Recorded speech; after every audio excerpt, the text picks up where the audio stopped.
اور یہ کامل اللہ کے ولیوں کی زندگی ہوتی ہے. جب صاحب ارشاد ہوتا ہے اللہ کا ولی، پھر وہ یہی کام کرتا ہے کہ لوگوں کو ظلمتوں سے نکال کر کے، اندھیروں سے نکال کر کے اجالوں کا سفر ان کو جاری کرا دیتا ہے. اور یہ ان کی زندگی ہوتی ہے. یہ ارشاد کے منصب کے تقاضے ہیں کہ وہ پھر اس کام پہ لگ کر کے اس کو منزل رسیدہ کرتا ہے.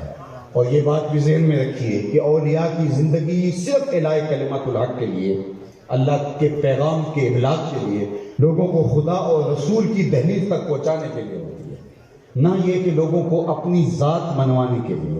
اسی لیے حضرت ابو عمار الحنبلی نے کہا کہ استقامت کا طالب بن، کرامت کا طالب نہ بن.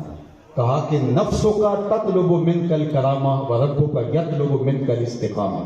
تیرا نفس تجھ سے کرامتیں مانگتا ہے اور تیرا رب تجھ سے استقامتیں مانگتا ہے. نفس کی خواہش ہوتی ہے کہ کوئی کرامت میری ایسی مجھ سے صادر ہو جائے جس کے نتیجے میں لوگوں کا دل میری جانب مائل ہو جائے، میں مسجد خلائق بن جاؤں، لوگوں کی عقیدت کا مرکز بن جاؤں، لوگوں کے دل میں میرے لیے بہت روشنی پیدا ہوتی ہے، اس سے تن اور من کے اندر ایک اجالا ہو جاتا ہے، پھر جدھر دیکھتا ہے جلوے یار کے دکھائی دے. تو شیخ نے وہ اس ماچس کی تیلی کی طرح، اس کبریت احمر کی طرح جو ہے وہ اندر ایک جو ہے وہ چنگاری روشن کرنی ہوتی ہے. اور پھر وہ چنگاری جب روشن ہوتی ہے، جس کو حضرت باہو علیہ الرحمہ نے دوسرے لہجے میں کہا کہ اس کو چمبے کی بوٹی قرار دے دیا اور کہا کہ اندر بوٹی مشک مچایا اتے جاں پھلاں تے آئی. پھر وہ اندر مشک مچ جاتا ہے، پھر اندر بےتابیاں ہوتی. یہ جو کیفیت وجد تاری ہوتی ہے، تو کیفیت وجد جو ہے وہ اس بےتابی کا اظہار ہے جو اندر مشک مچ جاتا ہے، اور پھر من کے ایک ایک پہلو سے ہو کی آواز آنے لگ جاتی ہے. تو پھر وہ کیفیت تاری ہو جاتی ہے چکماٹ کی طرح. وہ کبریت احمد صحبت شیخ کا نتیجہ ہوتی ہے. پھر شیخ آنے واحد کے اندر بندے کو کہاں سے اٹھا کے کہاں تک پہنچا دیتا ہے.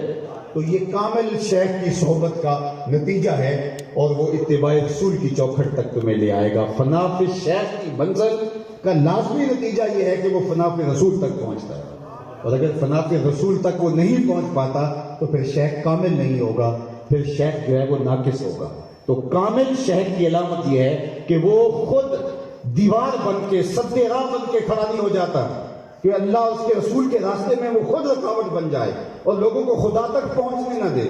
لوگ پیروں کے پاس اس لیے آتے ہیں کہ خدا رسیدہ ہو جائے، خدا تک قرب کا راستہ ملے. لیکن پیر اگر خود ہی آگے دیوار کھڑی کر دیں، آگے سے اپنے سے آگے کسی کو جانے ہی نہ دے، تو پھر وہ کامل شیخ نہیں ہوگا، وہ ناقص شیخ ہوگا. بلکہ حضرت داتا گنج بخش علی اجمیری کشف الماجوب کے اندر فرماتے ہیں کہ ایسے شیخ کی بیعت نہیں ہے. اور اگر تمہیں کوئی ایسا شخص نہ ملے جو تمہیں فنائیت کی منزل سے گزار کے فنا پہ رسول کی منزل تک نہ پہنچا سکے، تو کہا پھر تمہارے لیے قرآن کافی ہے، قرآن سے بیعت کر لو. تمہیں کوئی ضرورت نہیں ہے کسی پیر کے پاس جانے کی اگر وہ تمہیں فنا فی رسول کی منزل تک نہیں لے جاتا. اور فنا فی رسول کی منزل تک تمہیں وہی لے جائے گا جو اندر باہر سے حضور کی ذات میں فنا ہے، جس کو دیکھ کر کے خدا یاد آئے. اذا رؤوا ذکر اللہ، جب تم اسے دیکھو تو خدا یاد آئے. اس کی قربت میں بیٹھ کے رغبت دنیا کم ہو، اس کی صحبت میں بیٹھ کے رغبت آخرت بڑھ جائے، اس کے قرب میں بیٹھ کر کے رسول اللہ کی اتباع کا جذبہ پیدا ہو، اس کے پاس بیٹھ کر کے گناہوں سے نفرت ہونے لگ جائے. یہ ہے اس کی صحبت کے نتیجے. پھر وہ نفل نماز سے بہتر قرار پایا. اور اگر یہ کچھ نہیں ہے، حب زر بڑھتا ہے، حب دولت بڑھتی ہے، اور خواہشات مزید پروان چڑھتی ہیں، تو پھر حضرت داتا صاحب کشف الماجوب میں فرماتے پھر اپنا وقت ضائع کرنے کی کوئی ضرورت نہیں. یہ وہ کامل لوگ تھے جنہوں نے اپنی زندگیوں کو اس طرح عملی نمونہ بنایا کہ جو ان کی صحبت کے دائرے میں آتا چلا گیا، پھر اٹھا کر کے انہیں حضور کے قدموں تک لے گئے. اور یہ کامل اللہ کے ولیوں کی زندگی ہوتی ہے. جب صاحب ارشاد ہوتا ہے اللہ کا ولی، پھر وہ یہی کام کرتا ہے کہ لوگوں کو ظلمتوں سے نکال کر کے، اندھیروں سے نکال کر کے اجالوں کا سفر ان کو جاری کرا دیتا ہے. اور یہ ان کی زندگی ہوتی ہے. یہ ارشاد کے منصب کے تقاضے ہیں کہ وہ پھر اس کام پہ لگ کر کے اس کو منزل رسیدہ کرتا ہے. اور یہ بات بھی ذہن میں رکھیے کہ اولیاء کی زندگی صرف الہی کلمت الحق کے لیے، اللہ کے پیغام کے ابلاغ کے لیے، لوگوں کو خدا اور رسول کی دہلیز تک پہنچانے کے لیے ہوتی ہے، نہ یہ کہ لوگوں کو اپنی ذات منوانے کے لیے. اسی لیے حضرت ابو عمار الحنبلی نے کہا کہ استقامت کا طالب بن، کرامت کا طالب نہ بن. کہا کہ نفسوں کا تطلب منک الکرامہ و ربک یطلب منک الاستقامہ. تیرا نفس تجھ سے کرامتیں مانگتا ہے اور تیرا رب تجھ سے استقامتیں مانگتا ہے. نفس کی خواہش ہوتی ہے کہ کوئی کرامت میری ایسی مجھ سے صادر ہو جائے جس کے نتیجے میں لوگوں کا دل میری جانب مائل ہو جائے، میں مرجع خلائق بن جاؤں، لوگوں کی عقیدت کا مرکز بن جاؤں، لوگوں کے دل میں میرے لیے بہت ساری محبت پیدا ہو جائے.